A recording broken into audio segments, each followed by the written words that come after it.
Olá, boa noite a todas e a todos. Então, estamos hoje novamente com mais uma tertúlia. Então, saudar a todas e a todos que estão nos acompanhando, pedir aí desculpa aí pelo pequeno atraso, né? A gente teve alguns pequenos probleminhas técnicos, né? Por isso que a gente demorou um pouco. Então, hoje nós temos a presença do Vicente Medalha, chamado Vico, né? Com o tema Distopia e Utopia em Tempos de Pandemia. Então, para quem não conhece, o projeto Tertúlias é um projeto do Campus Litoral Norte, um projeto de extensão, que é um espaço de diálogos e debates, sobretudo pré-pandemia, nos diferentes municípios do litoral norte do Rio Grande do Sul. E nesse momento de pandemia, a gente tem estendido os debates e conseguido fazer algumas interlocuções com outros diferentes sujeitos sociais, né? Professores, pesquisadores, lideranças comunitárias, militantes, enfim, para discutir questões que são pertinentes nesse momento do Brasil, sobretudo nesse processo aí da crise e da pandemia. Então, hoje a tertúlia com o Vico, né? Vai ser mediada pela professora Rejane, né? A professora Rejane e eu somos coordenadoras do projeto Tertúlias. Então, a gente agradece sempre a participação de muitos daqueles que nos acompanham e aqueles que estão chegando agora e aquelas também que estão chegando agora, que possa aí continuar com a gente em muitos e muitos encontros da tertúlia. Bom, só falar rapidamente da dinâmica, né? A gente tem trazido nas tertúlias 2, 3 pessoas, na última tertúlia foram casais, enfim, e hoje a gente tem um palestrante, né, que é o Vico. Então a ideia é que ele faça uma fala, cada uma que se sentir à vontade pode colocar questões ali no chat, né, do Facebook, não, nos comentários do Facebook, e a professora Rejane vai trazer algumas questões e também fazer uma mediação entre o Vico e o público que está nos assistindo online. Então, quero agradecer mais uma vez a participação do Vico, né, por estar aqui com a gente, perto e longe, né, está aqui em Maquiné, pertinho de nós, Rejane e eu moramos aqui em Osório, e nesse processo da pandemia, cada um em casa, nesse momento, fazendo esse trabalho da live. Já vou avisar que a gente teve esses problemas técnicos e pode ser que durante a tertúlia aconteça alguns outros percalços. Parece que hoje não é um dia bom de internet. Então, mas a gente cai, a gente levanta e volta de novo, certo? Passa a palavra para a professora Rejane, então, para fazer a apresentação e saúdo a todos aí para mais uma noite de diálogos e debates pela tertúlia.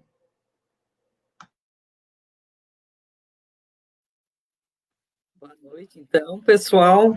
Mais uma vez estamos aí para mais uma tertúlia live, né? Muito felizes aí novamente, apesar de uns percalços e contratempos aí técnicos, né, que aconteceram, faz parte, estamos aprendendo isso aí, a lidar, né, com essas novas plataformas aí. Não somos técnicos entendidos, especialistas, então tem alguns contratempos às vezes, e além dos contratempos da internet que a Cíntia já comentou, né? Então, esperamos que durante a live, durante a tertúlia, não tenha queda de internet e tal, porque a princípio o tempo está bom, né?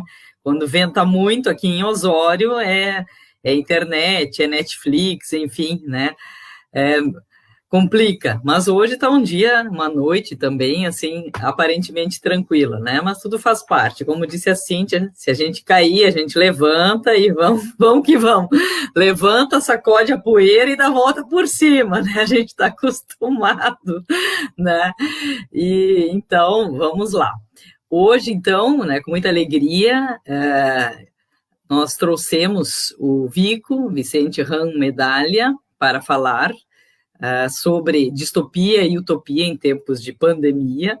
O Vico é filósofo, né, tem formação em filosofia, tem mestrado no PGDR, se não me engano, né, Vico, depois tu qualquer coisa me corrige, e também se faltar alguma coisa tu complementa, né, bioconstrutor, promove cursos de bioconstrução, entre outros, no seu sítio Bandeira Branca em Maquiné, de onde ele está falando. É um bandista. Que mais, né? Depois vai falando.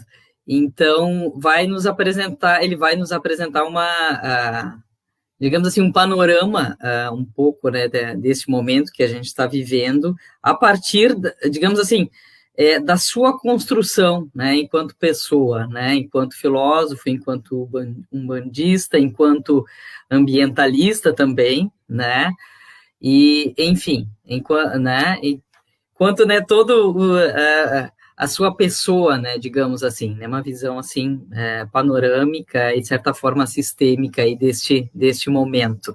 Então, vamos passar a palavra para o seu Vico. Então, uma boa tertúlia para todos nós aí. Sintam-se todos à vontade para colocar seus comentários, suas perguntas aí né, no Face, que a gente depois repassa então para o Vico, tá bom? Contigo, Vico, e te agradeço, né, desde já pela disponibilidade em participar e também a todos aí que estão participando.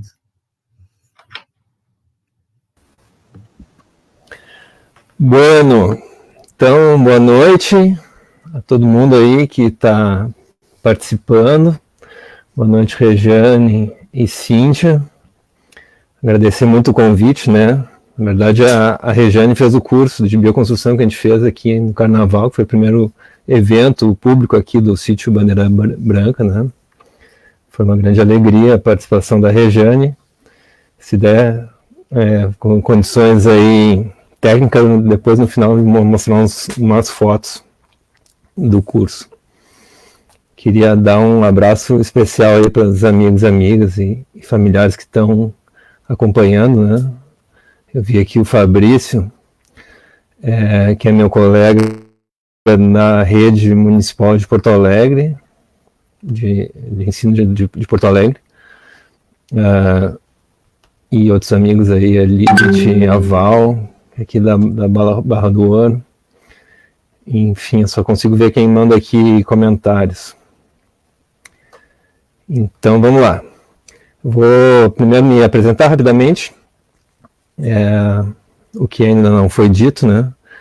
Além de ter feito o mestrado PGDR, eu estou fazendo um mestrado lá na Alemanha, em Berlim, então eu deveria estar lá, mas com a questão da pandemia tudo se complicou. Chegou a Catiana, minha colega também da escola Martim Aranha, lá onde eu trabalhei 5 anos. E aqui aí, a minha Ana Cristina, minha mãe de santo, chegou agora, então, saravá, mãe. Bueno, eu sou também ecologista, ambientalista, né, como a Rejane falou, faço parte do INGA. Quem não conhece pode ir atrás aí no Facebook, nos outros plataformas, como ecologista. Então sou também, como eu falei, um bandista, e nossa terreira fica em Alvorada, se chama Centro de Umbanda Guerreiros da Luz. E eu fiz a faculdade de filosofia, né? Então vou falar um pouco sobre filosofia, um pouco de espiritualidade, um pouco de sociedade, ecologia, política, e tudo isso, mas eu vou começar fazer uma mística de abertura aqui. Oi, a Patrícia Binkowski, que foi minha colega de mestrado. Oi, Patrícia.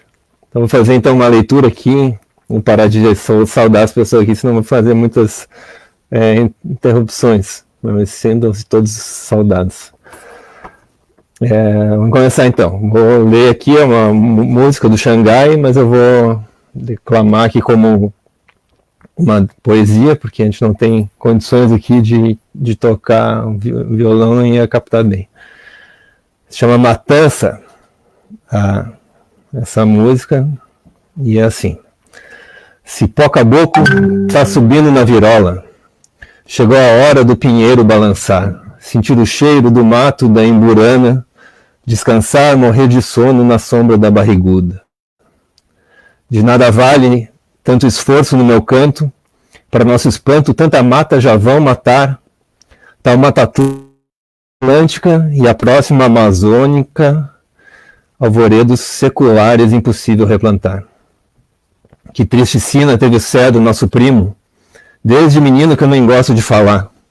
Depois de tanto sofrimento, seu destino virou tamborete, mesa, cadeira, balcão de bar. Quem por acaso ouviu falar da sucupira, parece até mentira que o jacarandá, antes de virar poltrona, porta, armário, mora no dicionário, vida eterna milenar. Quem hoje é vivo, corre perigo, e os inimigos do verde, da sombra e do ar, que se respira, e a clorofila das matas virgens destruídas vão lembrar.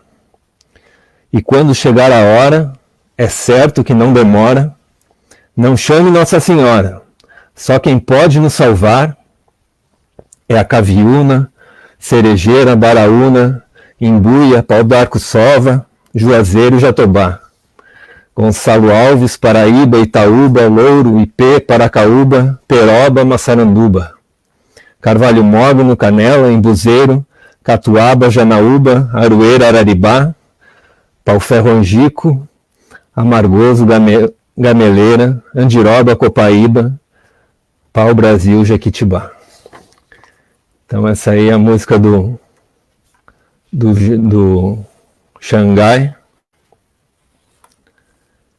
É uma música bem bonita, né? Quem não conhece pode procurar, se chama Matança.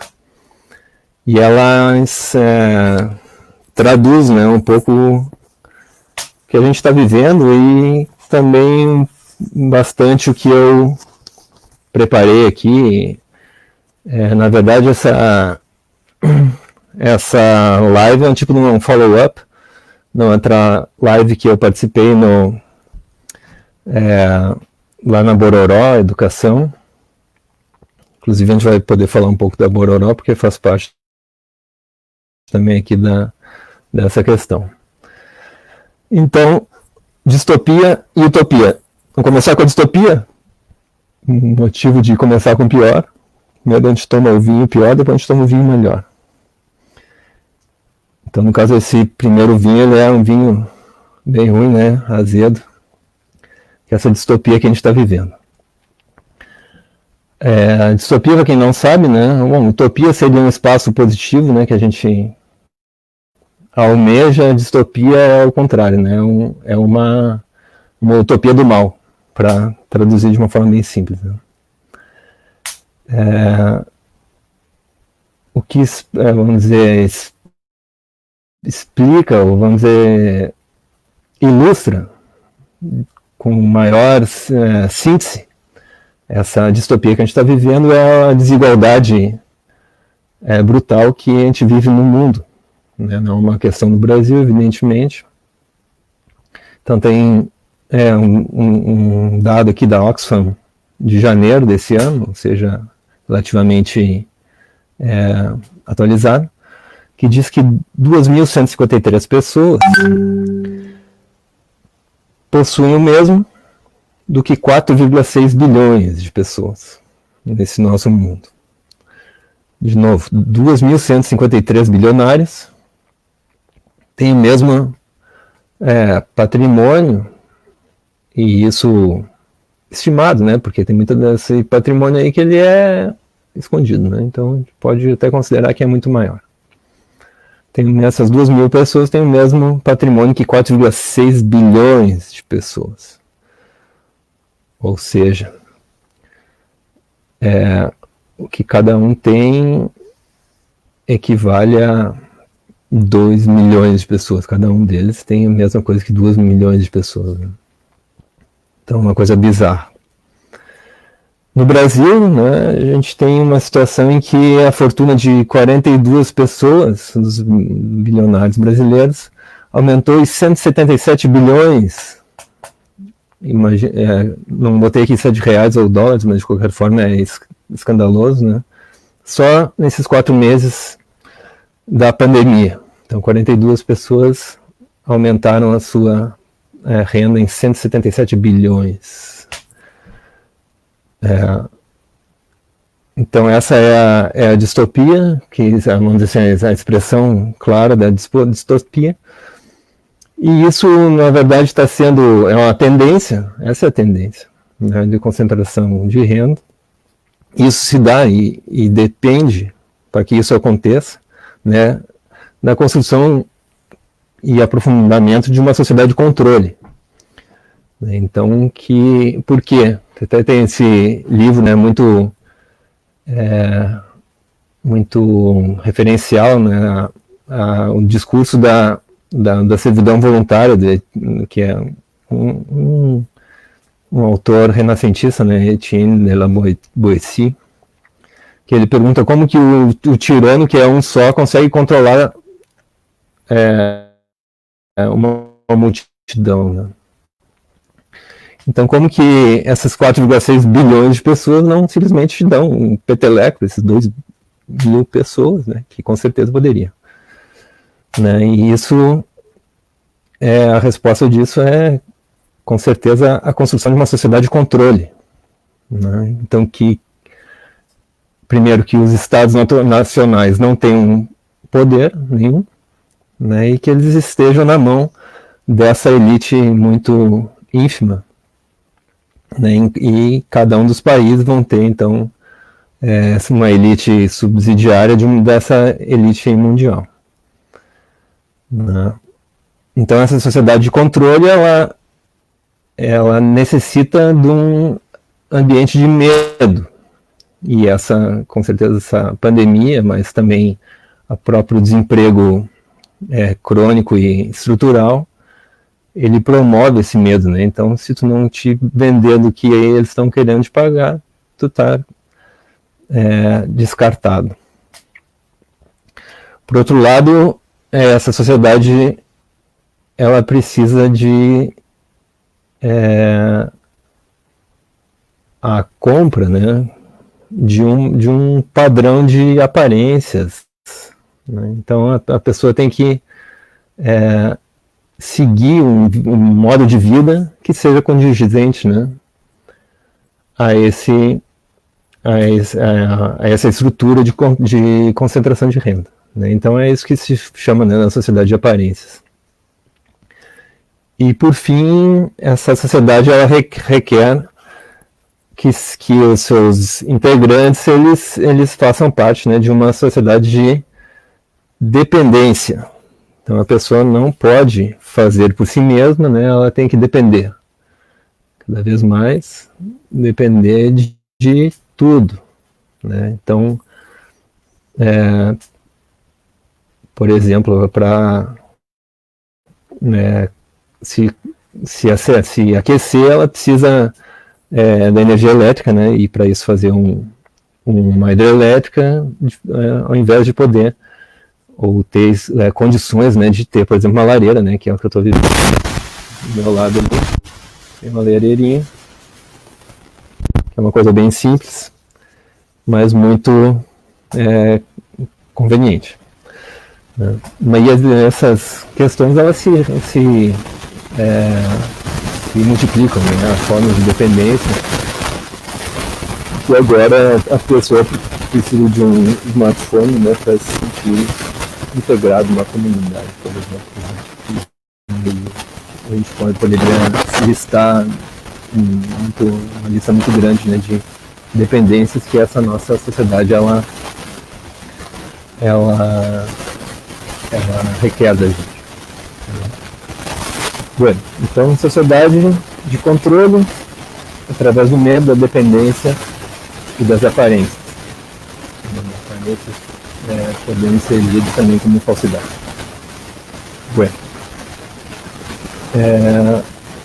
Queria falar um pouco agora falar um pouco de geopolítica e nos toca aqui no Brasil especificamente, né, e a América Latina, no geral. A gente está vivendo um contexto em que os Estados Unidos estão perdendo a hegemonia econômica, também militar, política também, e até cultural, vamos dizer, soft power. Então a gente está vivendo exatamente nesse começo do século XXI, chegou a se supor que seria uma dominação permanente e estável depois do fim da Guerra Fria.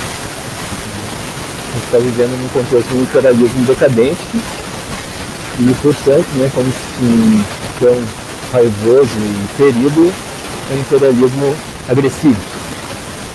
Então, eles pintaram um pé no começo do século XXI, né, de que eles iriam garantir, pelo menos, um território tradicional, histórico, de dominação que é a América Latina e no Brasil, especialmente, né, como sendo o maior país, o maior mercado, o maior recurso, né, com os recursos naturais gigantescos, etc. Então, o que a gente está vivendo no Brasil é uma dominação, né, o golpe de 2016, golpe político, né, lamentado, jurídico e midiático, ele na verdade é somente uma parte, né, de um jogo muito maior, que é um contexto de uma agressão, né, a gente poderia até dizer, né, uma ocupação estrangeira no Brasil, através de um mecanismo que ainda é pouco conhecido, pouco entendido, pouco compreendido, que é a guerra híbrida. Que é a guerra híbrida não vai fazer uma guerra que seria o contrário, né, tradicionalmente uma guerra quente, com tanques, né, mesmo um golpe de Estado com tanques que a gente viveu no Brasil em 1984, porque isso é desgastante, extremamente desgastante. Né? Então, já vista a oposição que o golpe de 64, que o regime ditatorial, ele não criou. Criou realmente, não pode negar, uma massa crítica, oposicionista, de esquerda que responde, né? Por exemplo, essa hegemonia que a esquerda teve até agora nos anos de educação. E na cultura, por exemplo, mostrando o soft power da esquerda, que vai estar sendo de alguma forma colocado em xeque.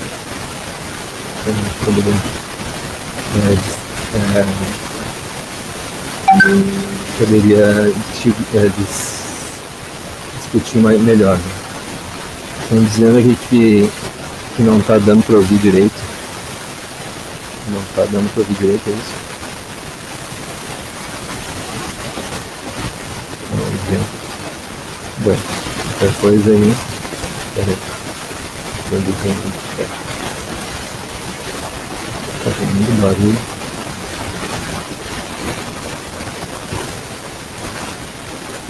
Peraí. Tá melhor assim agora? Tá dando pra ouvir?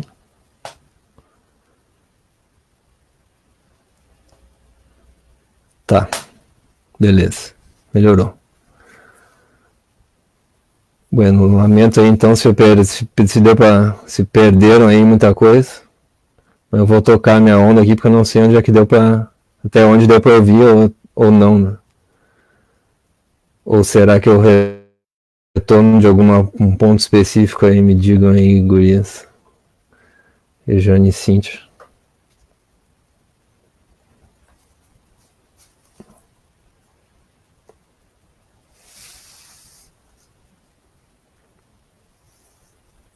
Vou tocar então, beleza. Ok, vamos lá. Então, estava falando da guerra híbrida do Brasil, né? Então, uma agressão, né, imperialista dos Estados Unidos, principalmente, que está perdendo sua hegemonia, né?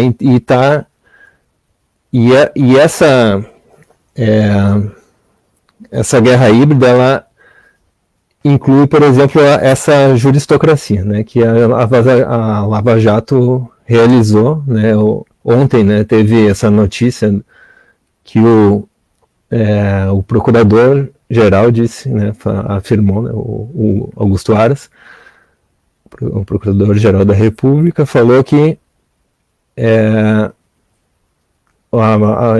Curitiba já tinha dossiês de 38 mil pessoas, né? 38 mil pessoas tinham tido seus dados, né, coletados lá em Curitiba. E isso não é Curitiba, isso, como ficou bem claro, né, Curitiba mata o Sérgio Moro e o Dallagnol e toda a trupe, né, estavam lá a serviço dos Estados Unidos, ficou evidente, né? Mas não só o Sérgio Moro e não só o Deltan Dallagnol, tá? Porque essa guerra híbrida ela requer um domínio de espectro total. Então, em 64, a estratégia era dominar a direita, né? Então, você teve o IBD, vários IBAD, se não me engano, esse é o nome, que então eram think tanks, né? Grupos de pesquisa e desenvolvimento de políticas que, na verdade, estavam financiando os partidos de direita. Agora, a estratégia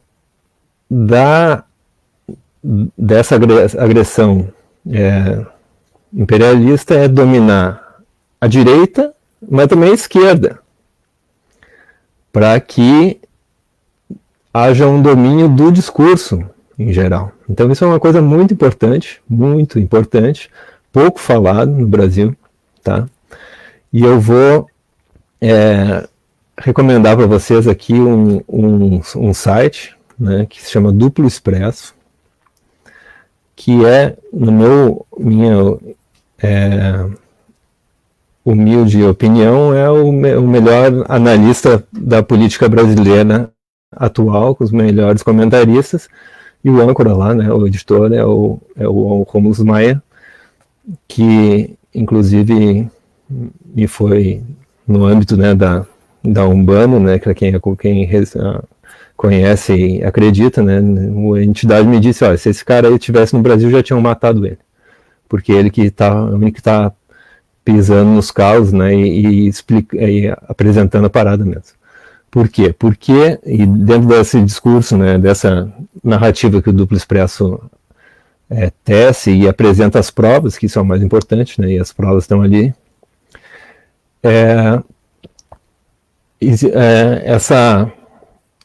essa dominação da esquerda se deu através de uma ala, né, do PT, que eles chamam de PT jurídico, encabeçado pelo Eduardo né, que é a pinça, é o lado esquerdo da pinça, então o lado direito da pinça e o lado esquerdo da pinça, né, e que teria vendido, né, o próprio PT e se foi ajeitando, né, com a aquiescência inclusive da Dilma Rousseff. Mas eu não vou entrar muito nessas questões aí porque são um pouco complexas e requereriam, né, uma discussão muito profunda. Então, na verdade, só que o que é importante, né, reter, né, se quem tiver interesse nessa questão, esse canal Duplo Expresso, vocês podem encontrar no YouTube, né, o principal plataforma que eles discutem, tem programas praticamente diários, né, durante as manhãs, mas ali vocês têm os artigos, né, e agora teve o Pepe Escobar, né, que é a grande estrela do Brasil 247, que segundo a narrativa desse Duplo Expresso seria, então, o diário oficial desse PT jurídico, que seria o lado vendido, né, da esquerda, do PT, e isso se espalha para todos os outros partidos de esquerda, né, inclusive o PSOL, o PSTU, o PCO, inclusive, né, e etc. Então, aquela música do Chico, né, se gritar, pega no ladrão, não fica meu irmão, nem sei se é do Chico, mas de qualquer forma.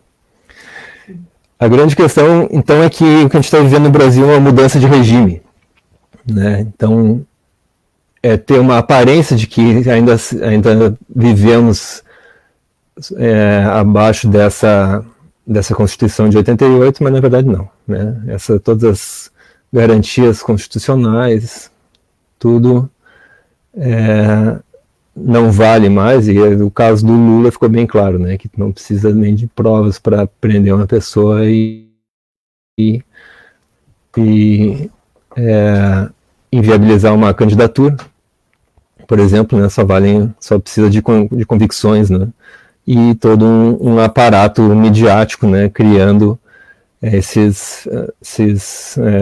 essa opinião pública, certo? Então, a gente estaria, isso, segundo o Duplo Expresso, e eu concordo com isso, está sendo operado, né? Na verdade, vem lá dos Estados Unidos, mas é operado pelos militares aqui no Brasil, né? Então, e, claro, agora que a gente está falando do Facebook, isso fica registrado, né, lá nos robôs, né, do Facebook, que está também a serviço desse deep state, né, o estado profundo, e daí como é tudo inteligência artificial, o meu fichário lá, eu já ganho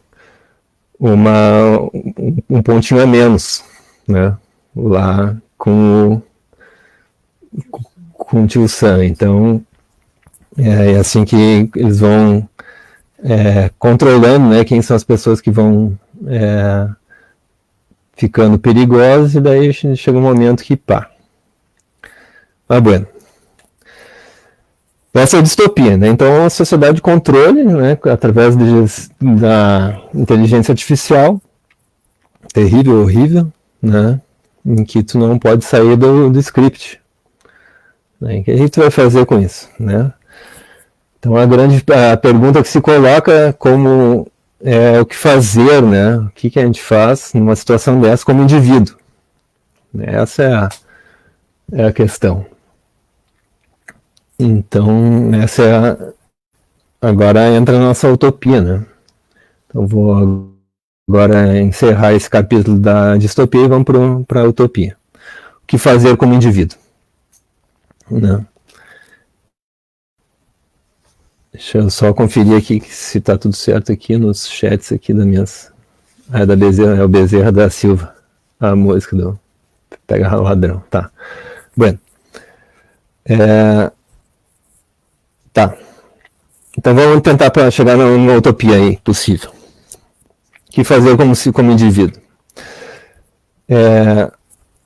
Primeiro uma reflexão filosófica, né? Que é o seguinte, para a gente dar significado para qualquer problema, a gente precisa de um quadro teórico, interpretativo. Né? Sem isso a gente não consegue chegar no significado. Né? Então, como parafraseando o Kant, né? A percepção sem a interpretação ela é cega. Ela é cega, exatamente. Ela não consegue enxergar nada. Não, desculpa. A percepção sem a interpretação ela é cega, e a interpretação sem a percepção ela é vazia. Então, a gente precisa de um quadro teórico, né, que nos organize os conceitos, porque a gente está fazendo uma narrativa, né, um discurso, e o discurso utiliza palavras, as palavras têm significado, então esses significados eles são organizados através de uma teoria. Né? Então a gente precisa de uma teoria, querendo ou não, e tendo consciência ou não de que a gente tem uma teoria. Né? Então, cada um de nós tem uma ontologia. Então, para quem não está familiarizado com essa palavra, né, ontologia é uma visão de mundo. Né? E a ontologia é um ramo da filosofia, né, também chamada de metafísica, que ela vai responder a pergunta o que existe e o que não existe. Então, esse existe não é só uma geladeira existe, uma parede existe, não é só as questões objetivas, né? Mas também as coisas que vão dar significado ao mundo, né? Que, por exemplo, entram daí os valores, né? E entra também as respostas ou as perguntas mais transcendentais, né? Que se existe algo a mais, né, do que o mundo material. Essa sempre foi a questão que mais preocupou a humanidade. Nossa humanidade ocidental, ela transitou por um tempo de um cientificismo, né, e um materialismo nos séculos 19 e 20, e agora existe quase que um ressurgimento, um renascimento dessa preocupação com a espiritualidade, mas com outros parâmetros, outras referências, né? De preferência sem essas referências mais dogmáticas e também exclusivistas. Então a gente pode começar a pensar nesse nosso século, né, em ontologias que sejam integrativas, né, e não exclusivas, certo? Então, como um bandista, né, e me honra a presença aqui da minha mãe de santo, né, Ana Cristina, eu vou apresentar como eu enxergo essas questões e pretendo também, de nenhuma forma, ser proselitista, né, de dizer para vocês sejam bandistas. Não é meu objetivo, nunca faria isso e não é a nossa postura dentro da nossa casa fazer proselitismo. Então não, e nem acredito que todos devam ser umbandistas, né, de nenhuma forma. Acho que cada um tem que buscar o seu caminho, mas essa meu ponto de vista eu vou apresentar e para depois entrar em umas questões que não são específicas da Umbanda, né, que possam ser aproveitados como reflexão para quaisquer pessoas, né? Então, a primeira coisa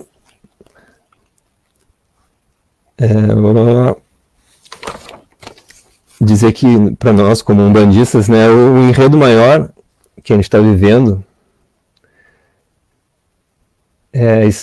apresenta o mundo como espíritos, né, em processo de evolução, tá? Então, e esse processo de evolução vai até a transcendência da individualidade na fusão com o divino, que é o que os budistas chamam, né, de iluminação. Pois bem, então essa voltando à pergunta, né, o que é a ontologia? A Umbanda ela vai apresentar a ontologia, né, em que existem espíritos e que nós somos espíritos encarnados, tudo bem. E essa história, esse enredo cósmico, ela se dá, como é que se dá essa dialética, né, da evolução através da luz e da sombra? Então esses espíritos, eles partem, né, de uma ancestralidade animal, né, ligado à sobrevivência, né?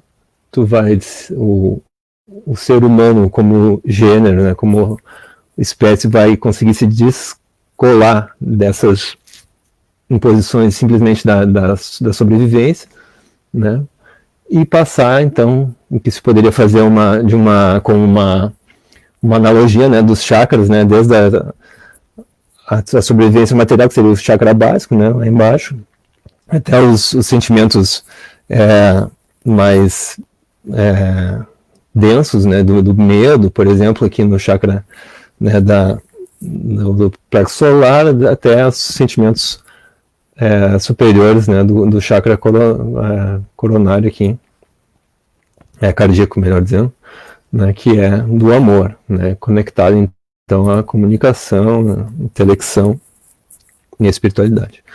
Então através de todo esse caminho, né, se passa então uma possibilidade de trabalhar essas sombras, né, que começa como uma luta selvagem, né, de sobrevivência, até a uma transcendência, né? Só que os espíritos, então, eles vão fazendo as suas escolhas, né, E para chegar nessa situação em que o amor, né, ele impere, que é a utopia que a gente deseja, né, a gente precisa de uma evolução espiritual, uma evolução moral, né?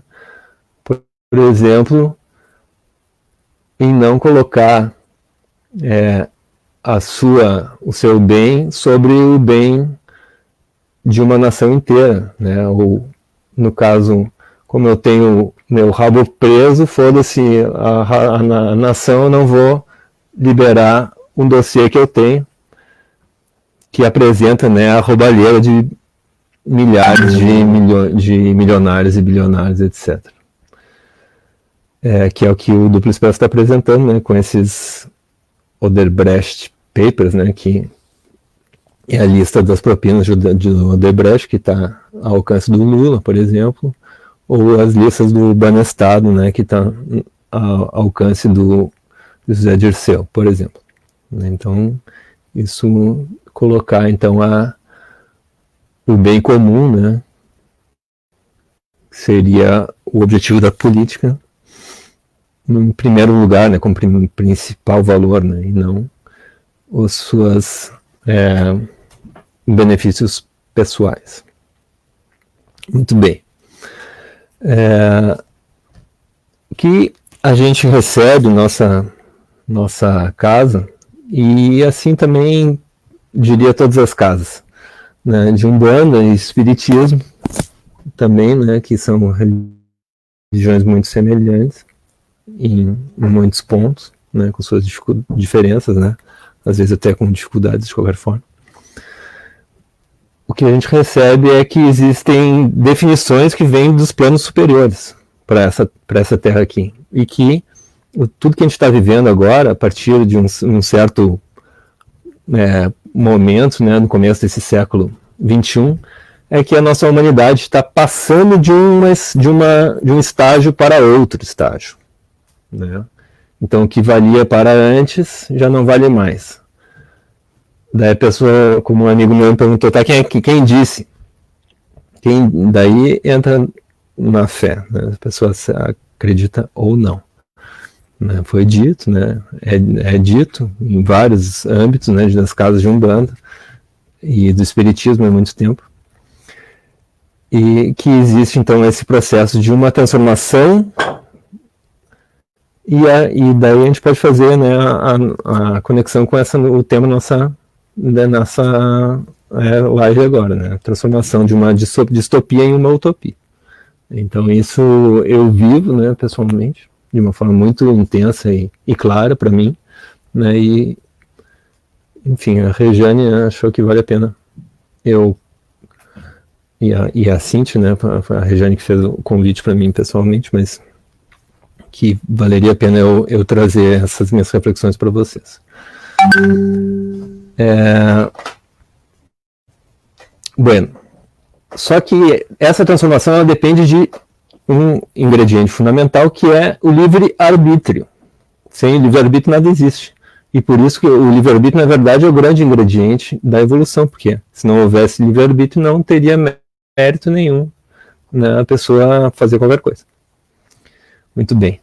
Então, esse que é o ponto. Agora vamos tentar sair um pouco da Umbanda, né, e ir para uma discussão que possa ser aproveitado por qualquer um, né, que é afirmar que o único espaço que nós somos 100% responsáveis, e os únicos responsáveis, não só 100% responsáveis, mas nós somos os únicos responsáveis, é a nossa vida interior, né? E isso se conecta, né, com os ensinamentos, né, de um grande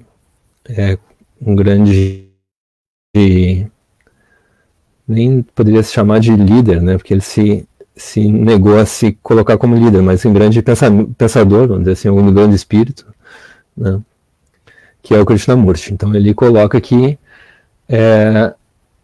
só existe uma revolução realmente verdadeira, que é a revolução interior, né, que nenhuma sociedade, nenhuma revolução exterior, que seja econômica e política, ela vai se dar com resultados esperados, se não houver essa revolução interior. Isso fica claro, né, com a situação por exemplo, da União Soviética, né, e outros países do bloco comunista que simplesmente desmoronaram, né, desmoronaram em questões de lutas internas, e o próprio capitalismo também que está desmoronando, né? E a desigualdade que eu falei para vocês, né? 2.000 pessoas terem menos que 4,6 bilhões, é a apresentação de que esse sistema está totalmente falido, né? Então, aqui eu chego, né? Então, um dos pontos, né, da nossa utopia, e já seria uma utopia, né, a gente conseguir cultivar essa nossa autorresponsabilização. O que significa isso? Eu não vou utilizar o outro para os meus fins, né? Não vou usar os meus filhos, não vou usar meu marido, minha esposa, minha namorada, né? Então, tudo vai ter uma responsabilidade em todos os âmbitos, né? Isso, na verdade, é uma grande questão, né, que os anarquistas sempre colocaram, né? Os anarquistas clássicos, né, no Proudhon e nos outros, que é a autodeterminação, né, e a autorresponsabilização. E daí eu queria fazer o link, né, com a Bororó, que é um espaço psicanalítico e agora principalmente pedagógico, né, de Porto Alegre, mas agora está funcionando 100% online, né? Vocês podem ir atrás da Bororó Educação. Agora, inclusive, está começando um curso, né, que eu recomendo muito, que é um curso de gestão emocional, né? Gestão emocional, que na verdade, as meninas, né, as mulheres, né, a Cris e a Denise desenvolveram um método, né, que é o método curação, que é a ação, a cura através da ação, né, que ela nos ajuda a fazer essa gestão aí emocional. Então, recomendo muito. Bueno. Então, primeiro ponto da utopia que eu queria trazer para vocês é a autorresponsabilização. E daí vai entrar a questão por exemplo, da dialética entre a vítima e o opressor, né? Quem não, vamos dizer assim, arremessa a primeira pedra quem não entrou em jogos de vítima e opressão. Eu, por exemplo, com certeza, né, em relações sexoafetivas, né, eu vou falar de mim, né, me coloquei como vítima, na verdade, para dominar, né, quem seria opressor através da culpa, né. Então isso é um jogo totalmente comum, né, é o feijão com arroz das relações emocionais, e aí exatamente se apresenta nessa questão da autorresponsabilização. Então isso é uma atividade, uma tarefa tão gigantesca, né, que em si só eu diria, né, que já se coloca como uma utopia dentro dessa nossa dessa teoria que eu estou trazendo. Na verdade é uma teoria, né, esses elementos teóricos, né, que a gente só pode se ter uma agência realmente efetiva na gente mesmo. Segundo ponto, né, e agora eu vou dar uma escorregada para a minha ontologia, de onde que eu falo, né, mas não tanto, que é encontrar o nosso propósito. Tá, o propósito. Então, até tem um livro do Prem Baba, né, que andou meio queimado esses dias, mas continua, mas de qualquer forma. É um livro interessante, Propósito. E o propósito também são várias as tradições espirituais que vão trazer, né? Por exemplo, o taoísmo, né, vai dizer que o Tao, né, que é o caminho, o próprio Dharma do budismo, né, que também é o caminho, né? Então a gente, vamos dizer que enxergar o mundo, né, as pessoas como rios, né, ou uma bacia hidrográfica que vão se encontrando de qualquer forma, né? E tu tem que achar o teu arroio ali, né? Se tu não achar teu arroio, tu vai estar ou nadando contra a corrente ou contra a enchente, às vezes, né? Ou às vezes vai estar na floresta escura e não vai estar pro lado que tu quer, ou que tu gostaria. Mas, se a gente encontra então nosso propósito, a gente realmente, e daí que eu disse, né, que eu ia escorregar para a ontologia minha e nossa, né, que a gente acredita que cada um de nós tem, né, já antes de nascer, né, definido algumas coisas nos parâmetros, né, que é o que a gente veio fazer nesse mundo, né, missão ou vocação, de qualquer forma, né. Então essa, diria, né, segundo elemento, né, além dessa questão metodológica que é a da autorresponsabilização, a questão do propósito. Descobrir o nosso propósito.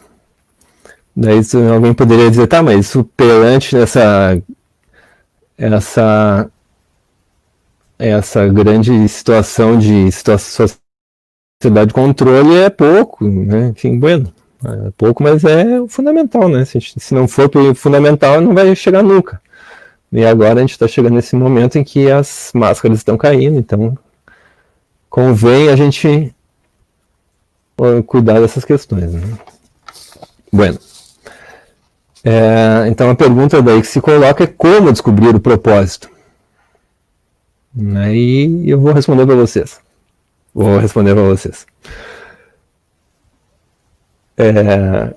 Sem pretensão de ter a verdade absoluta, né? E muito menos de ser um líder espiritual como os que eu mencionei de nenhuma forma, né? Com certeza não.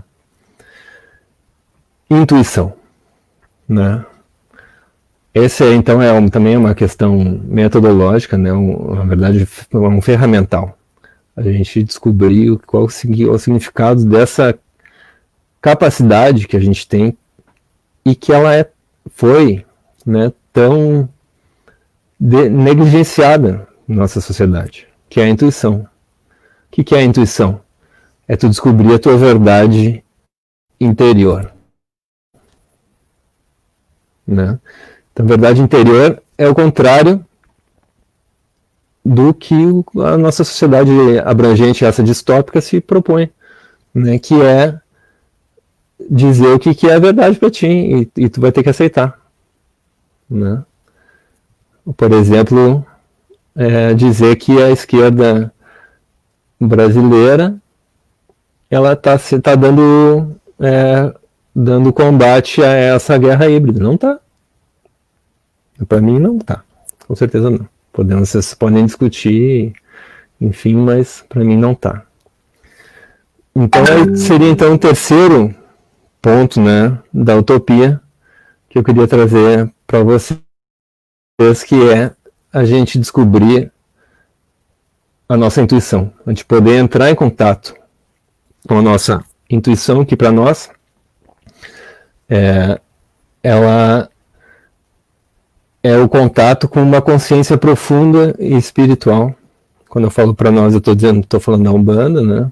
Mas assim também em inúmeras tradições espirituais, né? E às vezes até não espirituais, né? Daí a gente entrar em contato com essa consciência profunda, que a gente está lá, a verdade está ali, está dentro da gente. Só que às vezes a gente não quer ouvir, às vezes a gente não consegue, né? Muitas vezes a gente não quer, mas ela está lá. Então essa terceira característica dessa possibilidade de utopia, né, que também é um caminho profundo e, pelo menos no que toca a mim, né, o que eu consigo enxergar é infinito, né, que a gente pode sempre aprofundar, né. Eu estou há 10 anos na Umbanda e me sinto uma criança de 10 anos. né? Então, porque realmente esse caminho da intuição que está sendo desenvolvido por mim com o apoio, né, da minha casa e de todas as outras influências que eu tenho na minha vida, ele é realmente muito profundo. Mas uma coisa que eu sei é que eu estou no meu caminho. Posso dizer isso com verdade. E aqui, esse espaço que eu estou, né, que eu estou construindo também quase há 10 anos, né, ele expressa, né, em um certo momento eu nem sabia e me dava muita angústia, né, mas agora eu sei, né, que esse espaço aqui, ele está conectado com a minha missão, né, de apresentar uma possibilidade, né, que eu agora vou tentar falar sobre isso, né. Então, antes de entrar nessa minha experiência aqui, nem sei se vai dar tempo, eu vou fazer uma comparação bem rápida, né, que é dessas duas condições, né, distópica e utópica, que eu tentei construir com essa minha fala. Então, por um lado,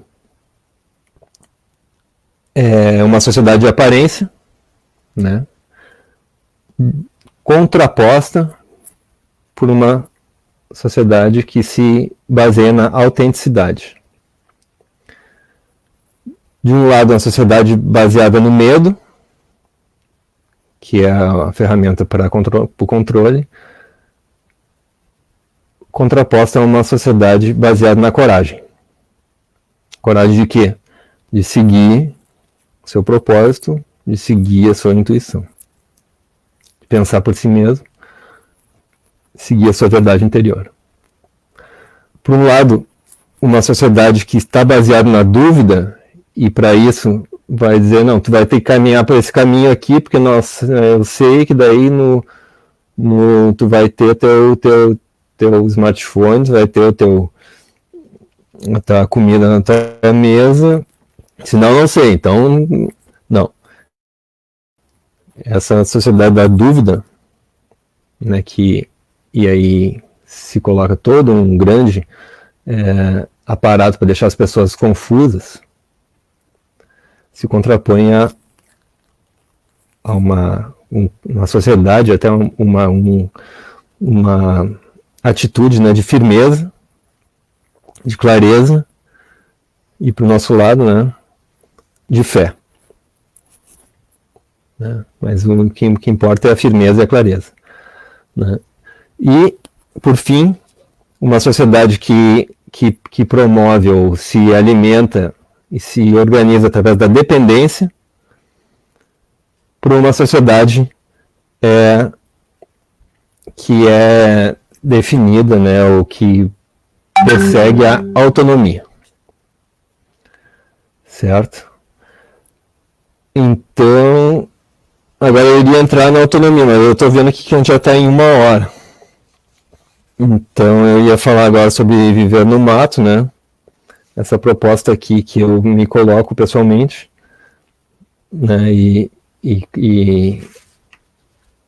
no sítio Bandeira Branca, e que eu pretendo, né, lançar, até vou fazer aqui um lançamento público, Rejane e Cíntia, né, que eu estou refletindo, né, como considerar ou declarar, nomear esse meu empreendimento aqui, na verdade, que eu estou construindo um empreendimento, né, e eu cheguei num ponto, né, que então agora é lançamento público aqui, né, primeira mão, aqui nas tertúlias, né, que é a escola de autonomias, certo? Aqui então, Sítio Bandeira Branca, a escola de autonomias. Bueno, agora então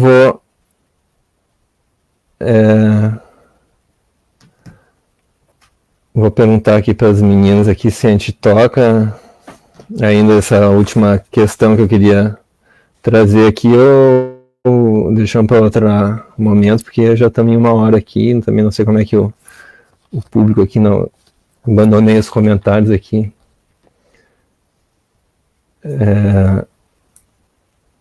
Vamos lá. Deixa eu ver aqui. Termino, tá. Vou terminar então. Bueno.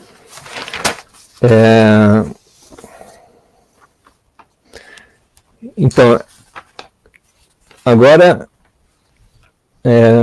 vamos começar com essa situação da... Tudo que eu falei, né, da utopia se refere ao mundo pessoal, né? Então, agora voltar para o mundo objetivo, né? A dizer que a coisa está ruim, né? Mas a notícia ruim é que pode piorar, vai piorar um pouco ainda aí. Porque realmente essa sociedade tá ruindo, né? Ela tá desmoronando. E então essas questões que eu falei, subjetivas, tudo bem, mas a questão da autonomia, ela é, porque como já que temos um corpo, né, a gente tem que lidar com isso. Então, como que a gente vai lidar com essas dimensões materiais, né, da autonomia? Não só as materiais, nem digo que sejam as mais importantes, né, não são, mas as mais importantes são as questões espirituais e emocionais. Mas as materiais, elas são, vamos dizer assim, uma condição até necessária, né? Então, o que a gente precisa fazer, né, melhor dizendo, refazendo a minha frase, né? Para quem tenha isso como propósito de suas vidas, e eu enxergo que são muitas pessoas, 5 minutos, ok? Elas devem, né, passar a tentar aprender a fazer as coisas, depender cada vez menos, né? Então aprender a construir uma casa, por exemplo. Aqui vocês estão vendo uma casa que ela é de tocos e barro, né? E é o barro maravilhoso, a técnica do barro fermentado. Então é a casa viva, né? Realmente as paredes têm DNA. Então isso é uma coisa muito maravilhosa e vocês vão poder aprender aqui no sítio Bandeira Branca e em outros espaços também. Até na casa do barro fermentado, acredito que só aqui, porque é uma coisa bem pioneira, né? Mas não precisa, já construir uma casa fermentada, não sei o que. Gerir o dia a dia, né, do rural já é um desafio, né? Então, por exemplo, a lenha, né? Aprender qual que é a madeira que queima direito, como secar essa madeira, né? Como cortar essa madeira, por exemplo, né? Ou plantar essa madeira.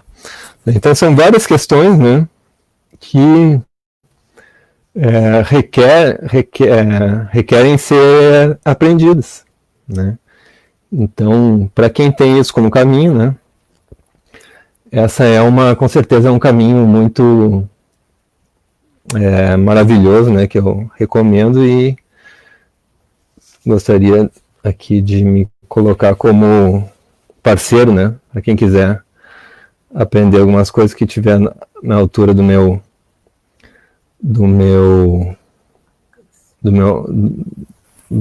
alcance, né, enfim, a gente poder trocar também, né, aprender com vocês, etc. Não sei se a Regiane botou aqui Sebastião Pinheiro como comentário, não sei o que ela quis dizer com isso, mas com certeza Sebastião Pinheiro, ele é um dos grandes intelectuais, né, dessa resistência anti-imperialista, né?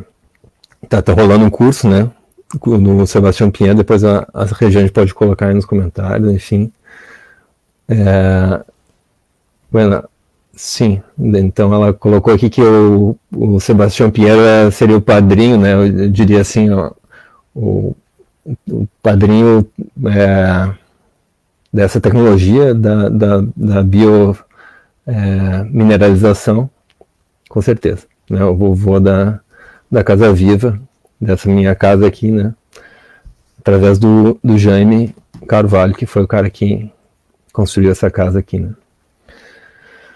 Bueno, falei pra caramba. Eu tinha aqui umas fotos para mostrar aqui do sítio. Não sei, Como é que a gente faz agora, meninas? Me organizem aí. Queria agradecer os comentários aí. Tá, vou passar as fotos então. Vamos ver se vai dar certo aqui. Vou fazer o share screen. Vamos ver.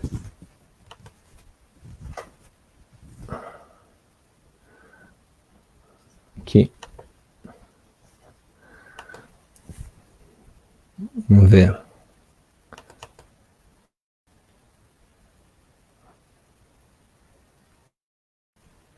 Agora, será que vocês estão vendo?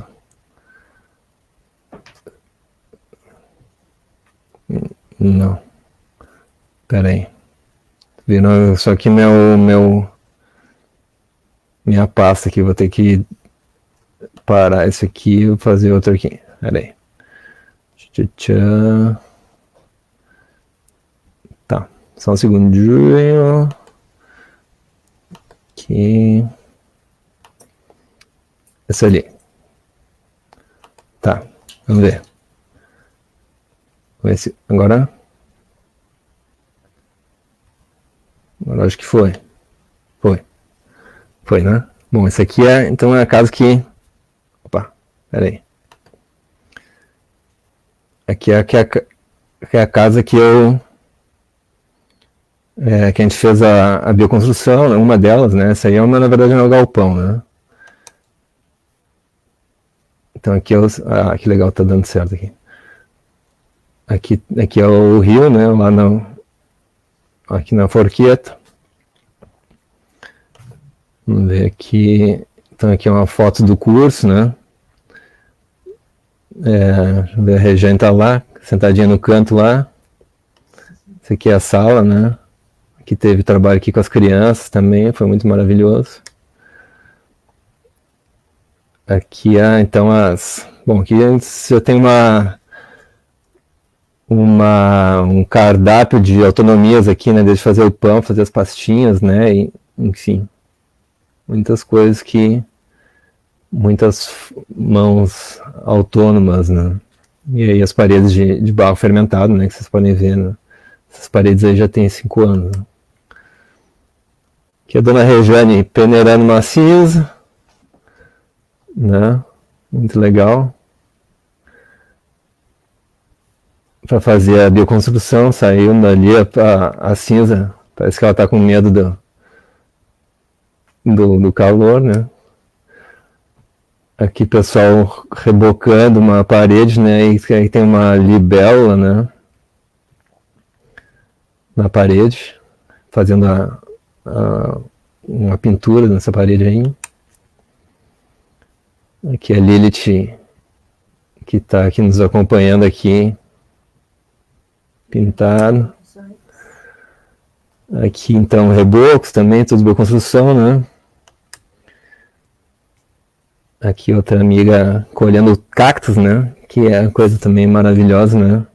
Dessa técnica, né? Dos biopolímeros. Os cactos, eles ajudam muito, né? Nos biopolímeros. Né? Então outra aqui é essa técnica aqui do enchimento das frestas, né? Todo mundo tem medo das frestas do barro, né? Isso aqui como a gente está lidando com essas frestas, né? Através desse injeção de barro nas frestas, né? Então é um barro bem preparado para isso, né? Uma pasta de barro super colante, né? Uma cola que é baseada nesses polímeros, né? Produzidos pelos lactobacilos que a gente tem no sítio aí, selecionados, construídos, cultivados, né? Então aí outras fotos do sítio, no curso, né? Muito legal a presença das mulheres, né? Empoderamento e autonomia, né? Não tem essa de que não tenho força. Então aqui uma foto icônica aqui do sítio, né? Da varanda. Aí a sala, né? Depois essa mesa aí é onde eu tô. Aqui eu acho que é a Regiane também. Apertando o barro. Aqui ferramentas, né? Autonomia também feminino, né? Fazer aí a construção. Podemos cortar taquara e tomar chimarrão ao mesmo tempo? Não sei. Vamos ver se tem uma tua com a motosserra, vamos ver. Ali, olha o tamanho da motosserra, maior que a mulher. Tá ali, cortando toco, motosserra. Parece que ela tá fazendo pose aí, não tá cortando. Aqui então, essa recreação, né? O sítio como espaço também de recreação, claro, né? Então, poção maravilhoso, né? Poção, essa piscina aí, o pessoal toma banho e pode beber água, né? Que a água é limpa, coisa mais maravilhosa que o fundo da forqueta. Mais barro, pisando barro fermentado com capim. Aí a dona Regiane terminando a construção ainda, o bambu a pique, né? As técnicas aí. Aqui é um pouco da paisagem aqui do fundo da forqueta. Aqui é maravilhoso, um transcendente fogo. Aqui é a Cachoeira da Forqueta, aqui, Barra do Ouro, né? Aqui isso aí é 1 quilômetro aqui da minha casa, né? 70 metros de altura, essa cachoeira, bom, esse aí terminou. Então, só para terminar então essa apresentação do sítio aqui, queria convidar todo mundo a curtir ali a nossa página no Instagram, no Facebook, né? Os dois, Instagram e Facebook é Bandeira Branca Sítio, vocês acham? Tudo junto. E também a gente tem o site, né, que está um pouco desatualizado, mas prometo atualizar logo que aqui o trabalho da agrofloresta aqui me der um sossego aqui na construção, estou terminando essa casa aqui finalmente, né? Então é sitiobandeirabranca.com.br, vocês entrem lá e vamos ser felizes juntos, tá? É isso, então, agradeço aqui fiquei 1 hora falando, desculpe aí se me estendi demais, era para ser 20 minutos.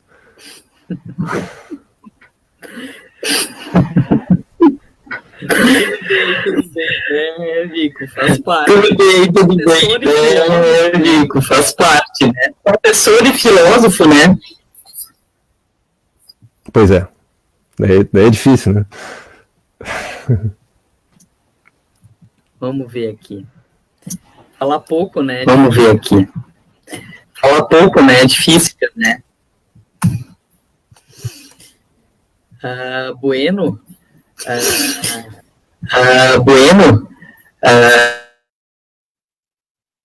Temos alguns comentários, né?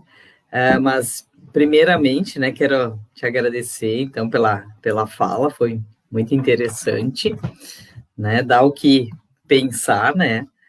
Então, tu trouxeste vários elementos, né? Muitos elementos e elementos variados, assim, muito interessante, né, a construção que tu fizeste, né, e para começar, digamos assim, um pouquinho, né, o debate, a conversa, a tertúlia, né, eu queria que tu comentasses um pouco mais, assim, digamos, disso tudo que tu comentaste e da tua visão, assim,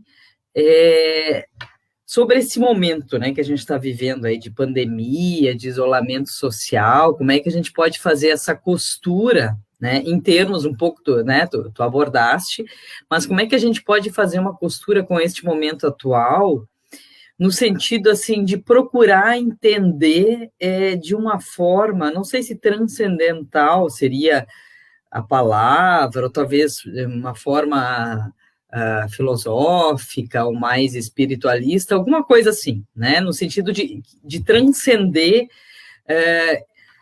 o óbvio, o que, de certa forma, né, é que o físico ou o material que muitas pessoas estão, digamos assim, interpretando deste momento atual, né, assim, como é que a gente pode fazer uma outra leitura um pouco mais descolada, digamos assim, do que, no meu entender, eu sei que no teu também entender, superficial, né, quer dizer, é uma leitura que a gente pode ter desse momento, mas entendo que há outras leituras, há leituras um pouco, talvez, mais abrangentes, né, então, num sentido, assim, que transcendem um pouco, assim, o que parece ser o óbvio e tudo mais, né, não sei se me fiz entender, né, na minha questão, na minha colocação, mas é um pouco nesse sentido, assim. Na minha questão, mas é um pouco nesse sentido, assim. E dos aprendizados. Lições que este momento pode trazer, né? Sim. Lições que este momento pode trazer, né? Tá.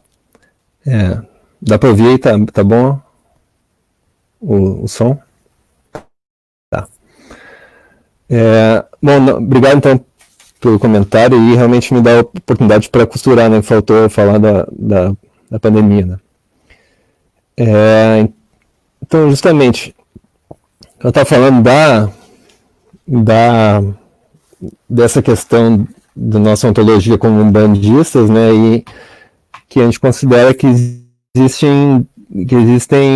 não é fortuito, não é coincidente no sentido de ser um acaso, o fato de a gente estar vivendo essa pandemia. Né? Pelo contrário, muito pelo contrário. Né? Isso, para nós, né, e ninguém precisa acreditar nisso, mas de qualquer forma o resultado prático é esse. Né? Essa pandemia está nos empurrando de uma forma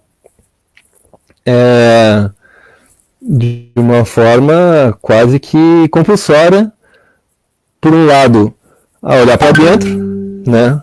Por outro lado, perceber o que é supérfluo na nossa vida, né? Por outro lado, buscar sentido na nossa vida. Pessoa que tinha como sentido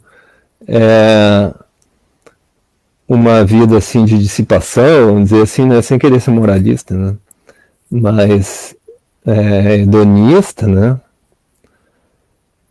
Ela, nesse momento, perdeu seu sentido, porque não tem mais festa, né? Não tem mais. Ou se tem festa, a pessoa cai numa fria e daqui a um pouco vê um amigo que morreu, não sei o que, né?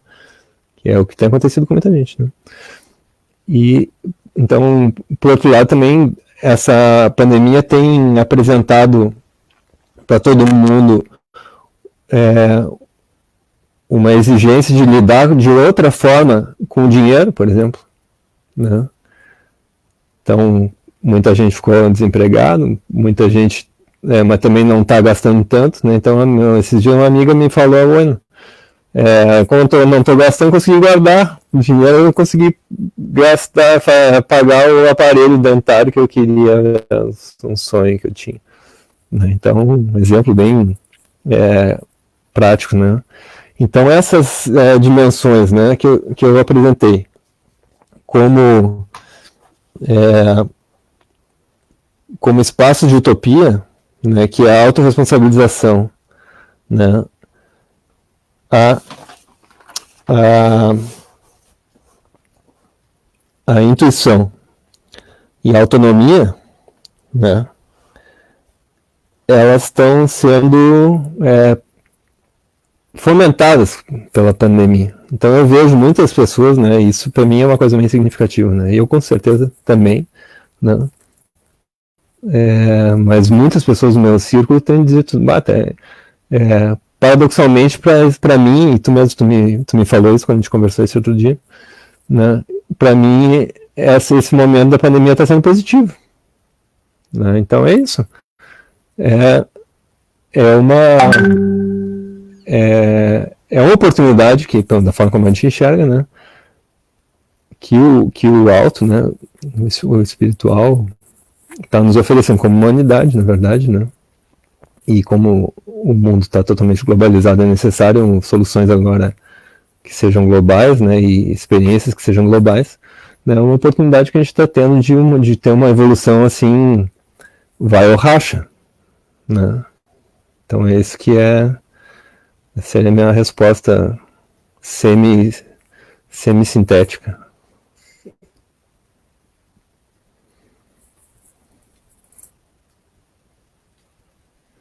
Tá fechado teu microfone. Não dá pra... Quiseres discorrer mais, podes discorrer. Depois eu vou fazer um apanhado aqui de uns comentários e tal.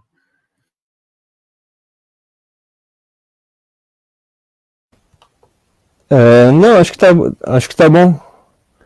Vamos ver o que a Dona Cristina falou aqui. Prestar mais atenção ao fluxo da natureza e não se deixar engolir pelo fluxo do capitalismo.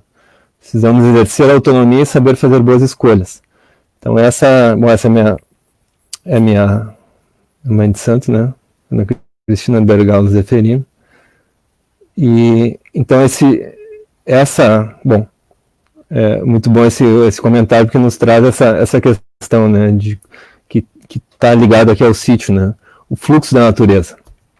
E isso nos conecta com todas essas questões, né, também da própria ontologia, né, o que significa a natureza, afinal, né, muito mais do que simplesmente recursos naturais, né, muito mais do que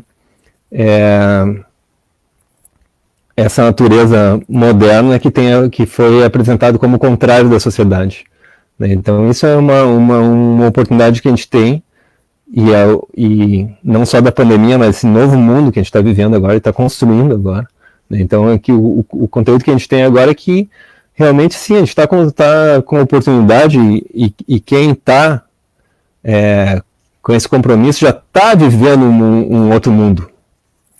Não é que o outro mundo vai vir, que outro mundo não sei o quê, né, que o outro mundo é possível. Não, o outro mundo é aqui, é agora, né, e o outro mundo está dentro da gente. Então tem muitas pessoas que estão assim, na angústia, dizendo, não, o capitalismo tomou conta, essa elite podre, não sei o quê. Pode tomar conta do que quiser, mas dentro do meu coração não vai tomar conta. Entendeu?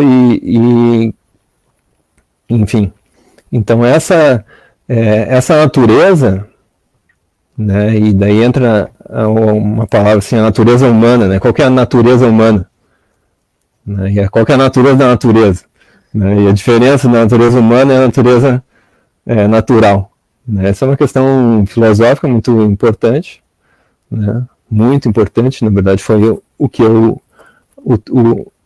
uma questão que eu tentei tratar no meu mestrado, né? Quem quiser tá disponível no Lume da URGS, né? É um texto meio grande, mas tem as questões assim mais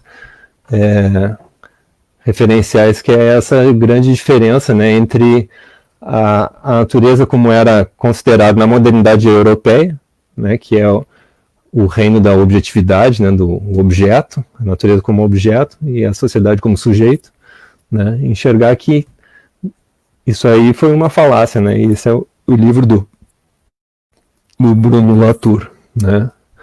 Que Jamais Somos Modernos. Me baseei nesse livro, um livro referencial também, né? Dizer que isso é uma falácia, que a natureza, o que é a natureza, na verdade, né? E o que é o ser humano é uma coisa intrincada, né? Conectada, né? Não existe uma coisa diferente, porque existe na verdade uma essência que nos conecta com a natureza, que a gente é a natureza, né? E isso, dentro da ontologia da Umbanda, exatamente seriam os orixás, né? Principalmente, e todas a hierarquia, né? Mas de qualquer forma, isso, como eu falei, não pretendo fazer proselitismo, né? Mas nem quero converter ninguém a Umbanda, né? Mas referenciar a natureza não é uma coisa na Umbanda, evidentemente, né? Mas é um imperativo que esse momento está nos apresentando, né? E a natureza, ela é o padrão, Vamos tentar entender nesse sentido da utopia, né? De conseguir descartar essa visão de mundo que colocou uma imagem de ser humano muito superficial e viciosa, na verdade, né? Que o Ocidente nos apresentou, né? Como nós vamos criar, né,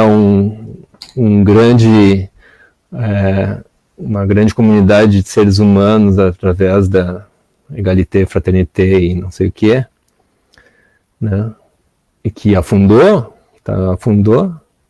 e vamos resgatar referenciais que eram apresentados como primitivos, e que é exatamente, né, enxergar as sociedades periféricas, né? Essa aqui, então, é uma questão bem importante, né? Que eu sei que já foi tratado aqui nas tertúlias, né?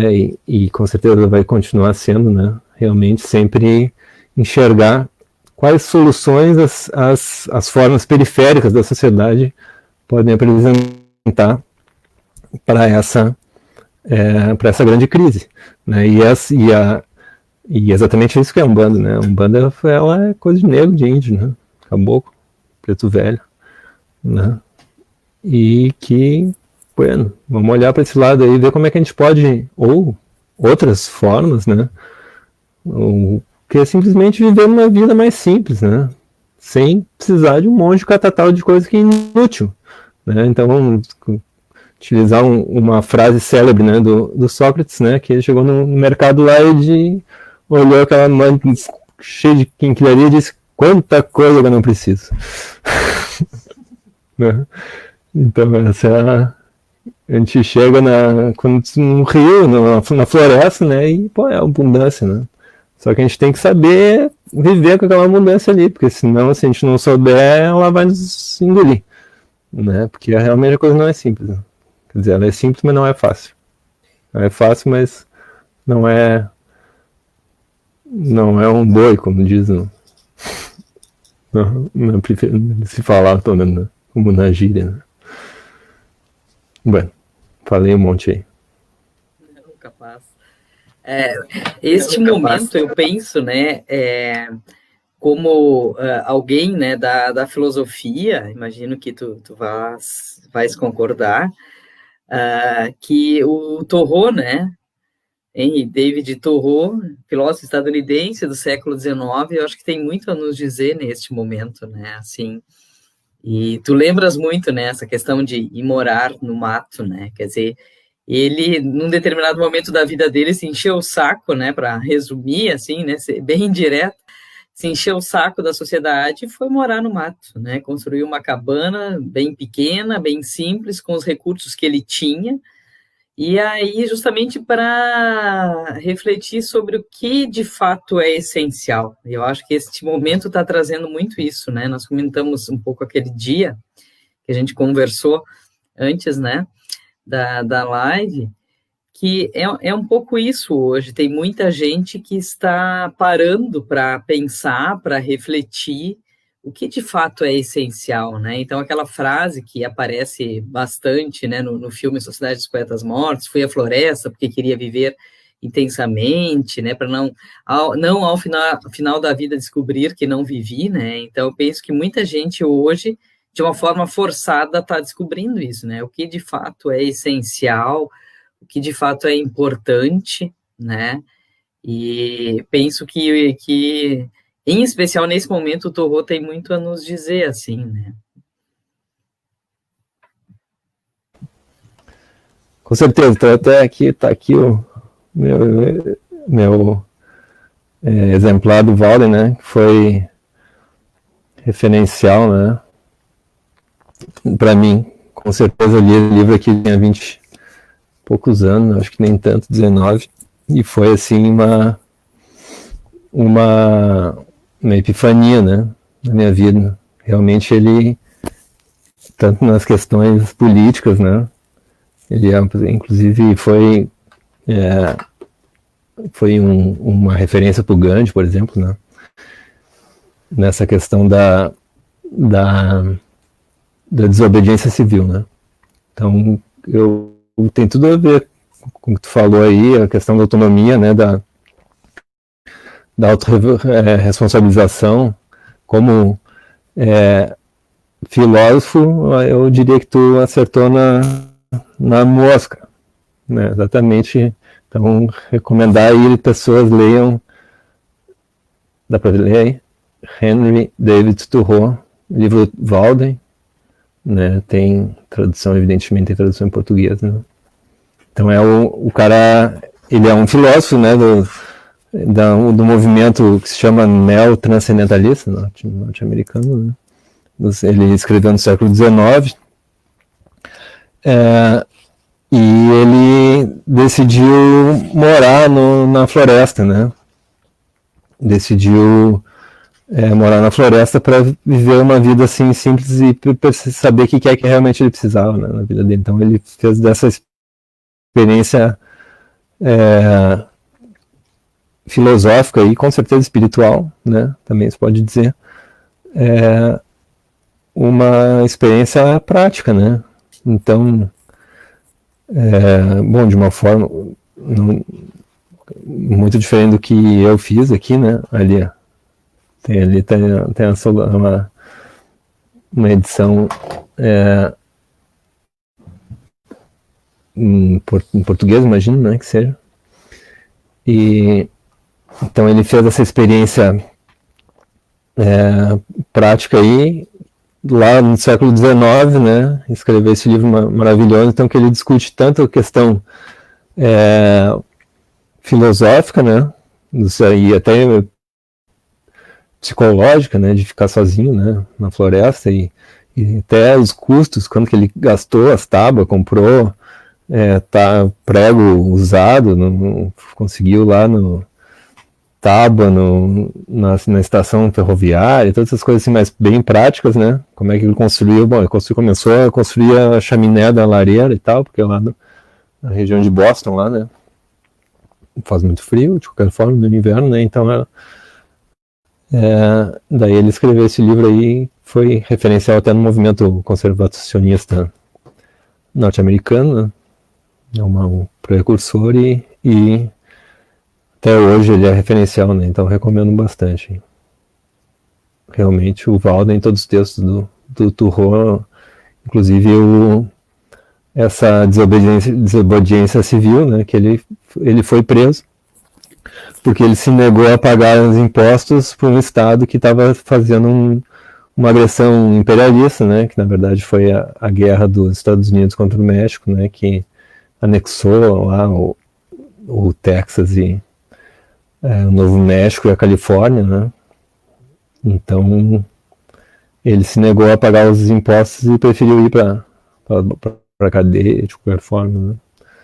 Então é um referencial, inclusive político, né? Em vários sentidos. Aí. Eu mostrei ali o exemplar da tradução brasileira. Eu mostrei ali o exemplar que foi editado pela LPM, né? Então, muito boa a tradução. Vale a pena ler, né? Nem toda tradução é boa, mas essa é uma boa tradução. Do Desobediência Civil também é uma boa tradução.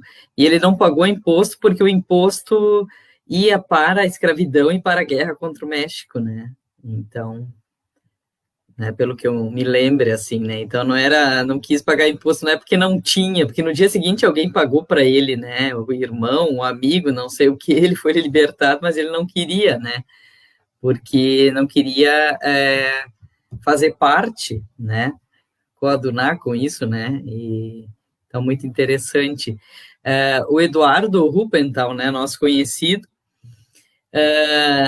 colocou uma frase do xará dele, o Eduardo Galeano, sobre a utopia, né? Vou botar aqui, mas vai ficar grande.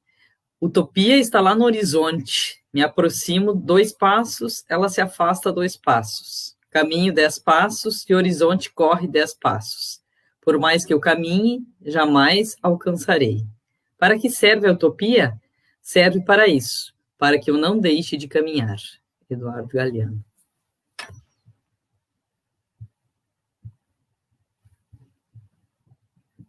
Comentas um pouquinho? Comentas um pouquinho? Vou comentar. Primeiro, vou mandar um abraço aí pro Eduardo, né, que é um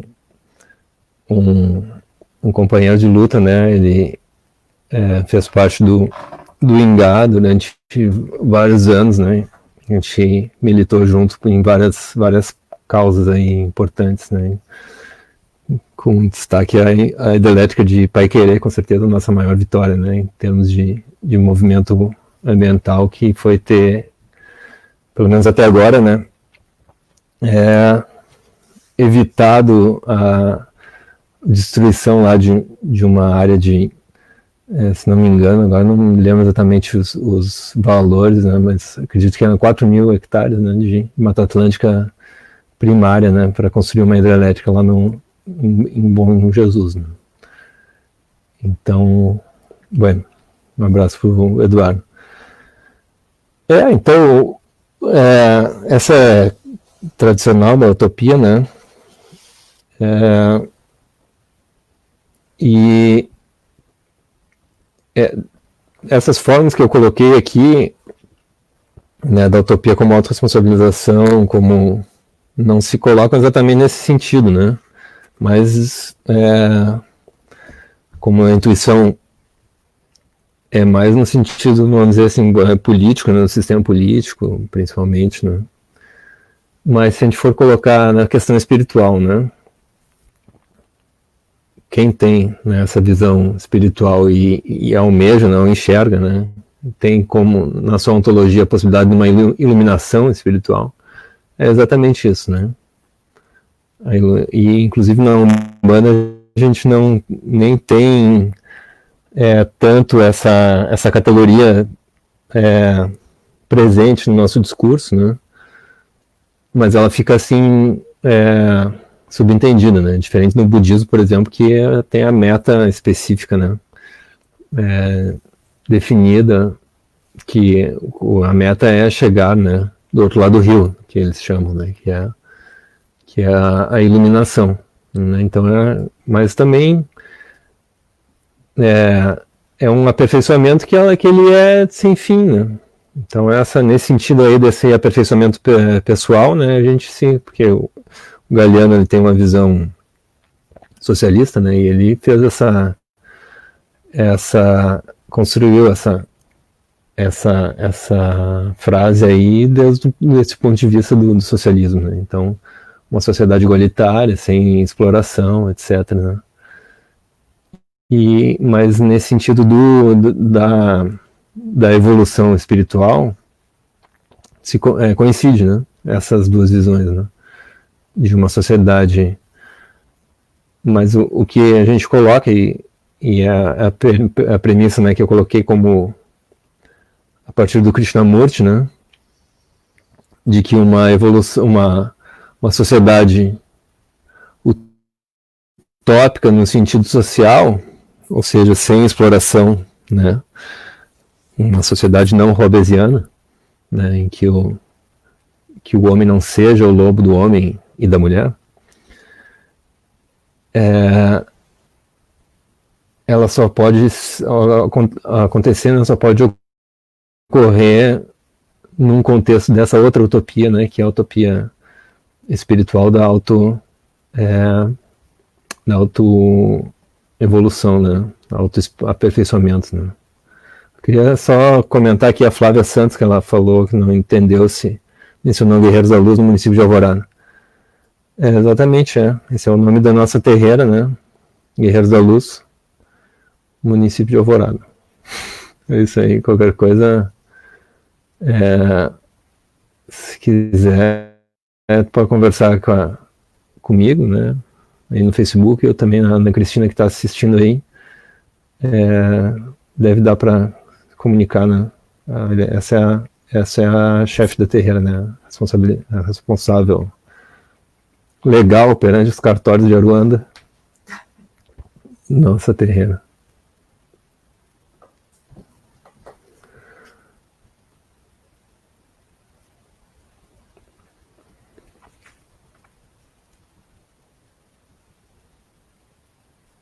Isso. Não sei se tem outras questões aí para comunicar por mim. Vamos conversando aí. Eu não tenho. Temos tempo. Temos tempo.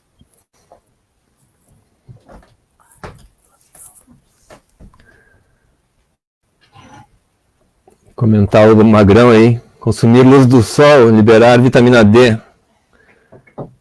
Me chamou de vitamina D, para entender. Ou de sol. Uma coisa ou outra. Vou mostrar aqui, fazer a merchandise do amigo aqui.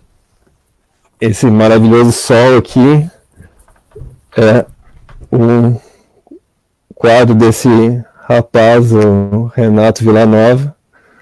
Você pode adquirir o seu artista popular. Aqui ele é o Conde da Sarjeta aqui do reino, tem o rei aqui das terras vicentinas, é o Zé da Terreira. E ele otorgou o Renato Villanova com o título nobiliárquico, os Conde da Sarjeta, que ele fica vendendo lá na José Bonifácio, os seus maravilhosos quadros, né, transcendentais, aqui sempre com esses temas cósmicos, né? Vou mostrar aqui de novo, coisa mais linda. Tá falando da vitamina D. Tá aqui. Um abraço pro Magrão aí, não sei se ele tá indo aí. E a Lilith que participou, né? Aqui o Marcos, meu colega de escola também. Só um abraço.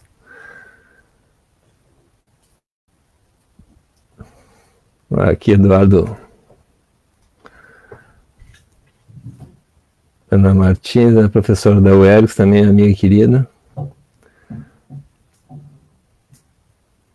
E o Eduardo Quadros aqui, a Guzi, grande amigo também na militância. Tá saudando aqui o Magrão, dizendo que esse assunto da Covid é só tomar banho de sol. Isso aí é fake news, Magrão, senão em Manaus ninguém tinha pegado coronavírus. Isso aí tu recebeu no WhatsApp, nem vem.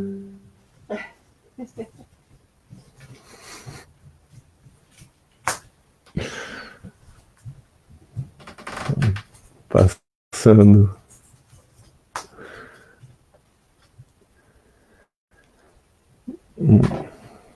Fala aí, Regiane, tem mais alguma questão que a gente possa aprofundar? De repente, de repente, para... De repente, sim. Isso. Não. Para encerrar. Ia sugerir, se não tiver mais. Para encerrar, né?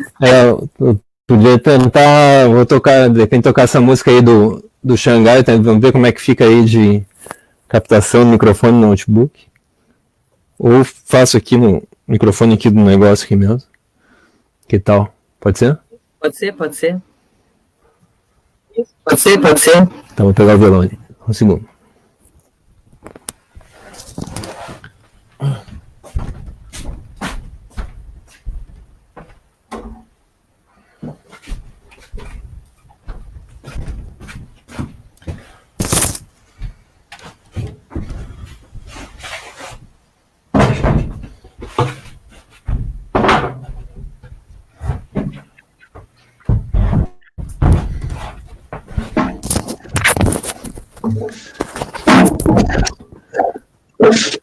Aqui a Maria da Graça aqui. Hubert, minha grande madrinha aqui da escola, Cíntia voltou. Querida. Deixa eu só ver se o microfone tá afinado aqui, enquanto isso ou dê algum informe aí, ou então enche um morcilho aqui que eu já ensino. Só dar um oi pro Carlos Fontoura, boa noite.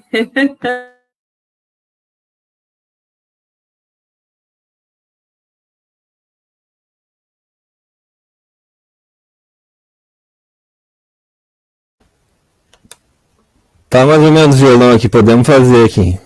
Se estiver bom para vocês, vou tocar aqui no cantar aqui no microfone e o violão vai ficar, acho que talvez meio baixo. Dá pra ouvir o violão aí?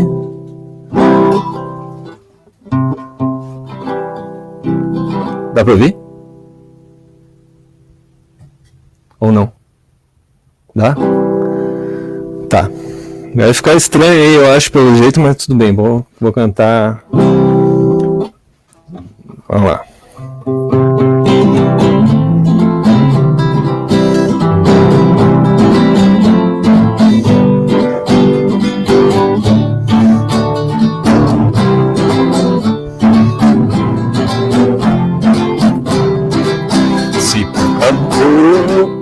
Peguei desafinado. Se acabou.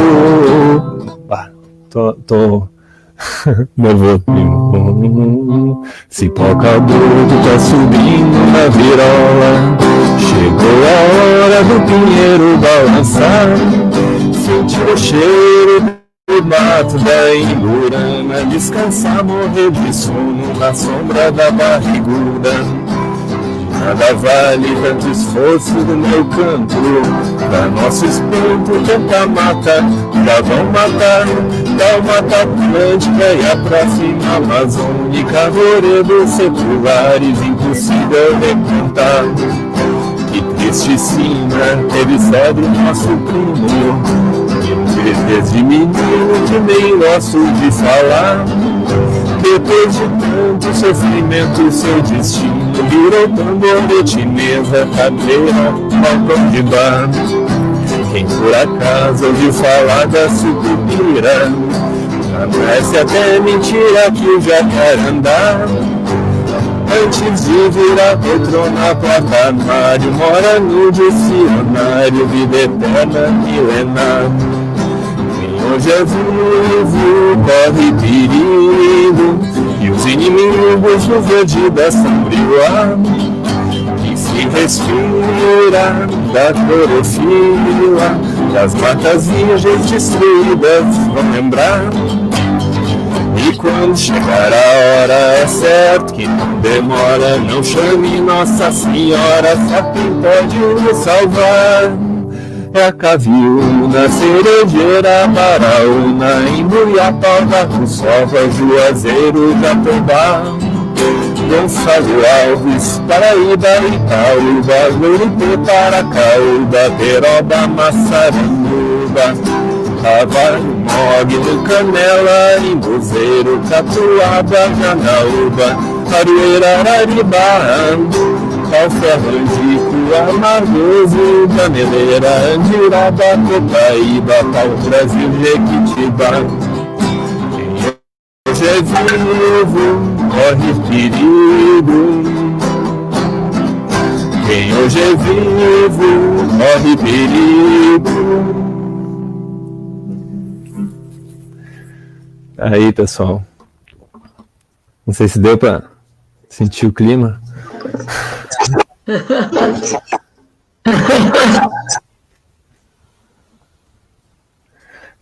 Então, da minha parte aí, agradeço muito a oportunidade.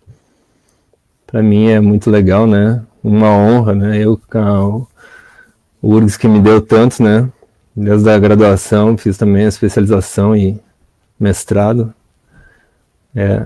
E agora essa live aqui, que para mim foi maravilhosa, queria agradecer muito, então, a Cíntia e a Rejane, e todo o pessoal aí que acompanhou, né, que na verdade é o motivo, né, dessa nossa participação, né, poder comunicar, né. Valeu. Você vai falar um pouquinho. Acho que vai falar um pouquinho. Tá voltando, então. A gente tem que desligar. Tá voltando. Bom, mas eu acho que é isso, né? Agradecer. Enfim, acho que é sempre importante a gente trazer para a tertúlia os debates que estão sendo colocados, inclusive por aqueles que assistem, que acompanham a tertúlia, né? E eu fico pensando que nesse momento também é importante estabelecer uma relação coletiva também, né? Eu acho que é um momento da gente pensar num trabalho que se amplie numa relação para pensar um outro mundo possível que tenha que romper efetivamente com o mundo que existe hoje, né? Sim, eu acho muito complicado a gente continuar reproduzindo sempre as mesmas coisas, né? E eu acho que a pandemia ela traz para nós algumas reflexões, mas contraditoriamente ela tem se mostrado para aqueles que pensam, né, dentro da lógica do capital, do lucro, da produção de valor, como uma janela de oportunidades, né? Essa é uma frase que a gente tem escutado muito do empresariado, né? E não acho que é uma janela de oportunidades. Eu acho que a gente tinha que encontrar as brechas para a gente poder derrubar, né, esse muro que é tão complicado e que nos isola tanto, né? E que nos restringe de pensar em possibilidades reais, concretas, né? Que sejam iguais para todos, porque eu acho que esse também é um outro desafio, né? A gente tem feito muito essa discussão, né, aqui na tertúlia, e acho que é uma questão importante. Mas agradeço, assim, essa história da música, né? Eu e a Rejane, a gente sempre conversa sobre isso, né? Como a arte é fundamental, né? Para pensar e para tocar o coração, né? Então, agradeço aí o Vico com a poesia e com a música. Eu sou muito fã de fazer esse tipo de intervenção, né? Acho que é fundamental para a gente, inclusive, sentir aquilo que a gente discutiu, sentir aquilo que a gente falou, problematizar isso, né? Então é isso, agradecemos aí a tertúlia de hoje, né? A gente sempre acaba avançando bastante, assim, no horário, né? A gente tenta fazer 1h20, 1h30, mas acaba avançando. E agradeço aqueles que ainda e aquelas que ainda estão acompanhando, né? Porque a live hoje tem muito disso, né? Esse momento de que é muito legal quando as pessoas estão junto, acompanhando. Isso é uma coisa interessante da nossa sociabilidade, né? Mesmo que a gente assista depois, não é a mesma coisa de estar vivenciando aquilo. Isso também traz uma reflexão importante, que é essa necessidade que a gente tem de uma troca que seja recíproca nesse mesmo momento, né? Então, acho que é muito interessante olhar para quem está acompanhando e fazer esse diálogo nessa relação, né? Tudo aquilo que a gente fala é dentro de um processo na relação com o outro, né? Então, a live tem isso e essa possibilidade. Então, a gente agradece e avisa, assim, rapidamente, que a próxima tertúlia vai ser dia 13 de agosto, né? Com a Leda do Bonfilhólio e o Ezequiel Moraes, né? Para discutir as lutas e as resistências nos territórios, né? A Leda é professora da UF, Ezequiel é militante da luta de moradia aqui em Porto Alegre, aqui no Rio Grande do Sul, e acho que também vai ser bem legal e bem interessante a gente fazer o debate, né? A tertúlia já tem aí uma programação mais ou menos organizada até o final do ano, mas ainda assim, né, sempre importante dizer que nós estamos abertas, né, para sugestões, temas, palestrantes, enfim. Então, acho que esse é uma interlocução importante, porque a gente quer discutir aquilo que as pessoas também querem discutir, né? Então, acho que é isso. Então, valeu, obrigada, Vico. Rê, pode ir encerrando aí. E o Vico também, as palavras Então, finais, né? Se quiser colocar as palavras finais, é importante. Palavras finais. Deixar para o Vico aí finalizar. Mas o Vico falou uma coisa interessante, né? Que, assim, agradece a URGS pelo que ela já, né, proporcionou a ele, e esta tertúlia também. E aí eu me lembrei que, de certa forma, isso não só a extensão que a gente está fazendo, né, e no sentido, assim, então, de promover, né, realizar a missão social da universidade pública, né, mas, de certa forma, também é devolver à população, que a gente faz parte também, né, claro, todo esse investimento que teve, né, eu também estudei, né, em universidade pública, na UFPEL, né, a graduação, depois o doutorado foi na UFSC, né, na Federal de Santa Catarina, e eu tenho muito isso, né, desse compromisso que a gente tem, né, deve ter com a sociedade.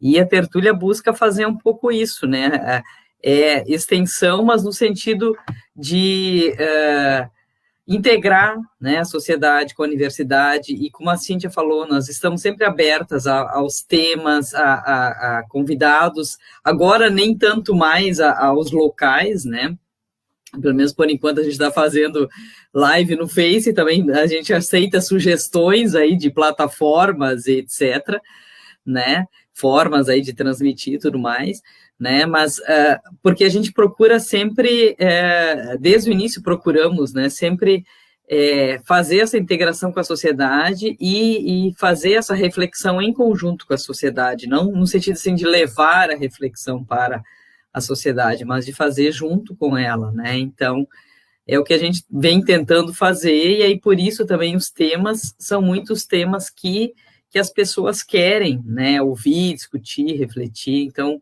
com certeza também foi mais uma tertúlia, assim, muito interessante. Te agradeço muito aí a tua disponibilidade e tudo mais, tá, Vico? Queres dar umas palavritas finais?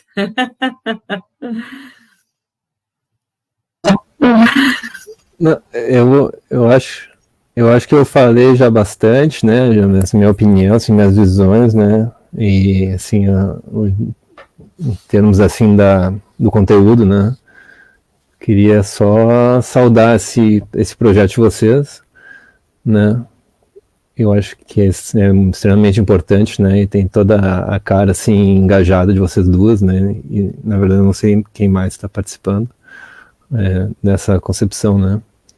Mas é uma coisa muito importante realmente, né? Trazer várias questões, né? Eu não tenho nenhuma pretensão de ter a verdade absoluta do que eu falei, né, e, enfim, tudo são questões a serem debatidas, né, aliás, nem acredito que haja uma verdade absoluta que não seja transcendente, né, então, tudo são questões para ser discutidas, eu fico à disposição aí para quem quiser, eu acho que, não sei se dá para ver meu perfil no Facebook, eu acho que não, né, bom, Vicente.medalha, vocês encontram aí no Facebook. O sítio Bandeira Branca também, né? Bandeira Branca Sítio no Facebook, se quiser discutir alguma questão aí, ou qualquer outra questão, ou também o trabalho aqui no sítio, ou o que seja, eu fico à disposição aí.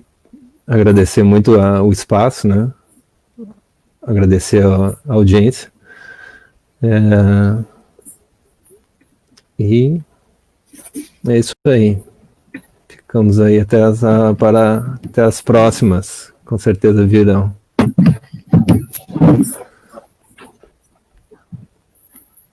Então tá, esperamos todos novamente, né? Então no dia 13 de agosto, quinta, 13 de agosto, né? Nossa próxima tertúlia, live tertúlia. Tá bom, pessoal? Obrigada, boa noite. Até a próxima, então. Tchau. Tchau, tchau, saravá.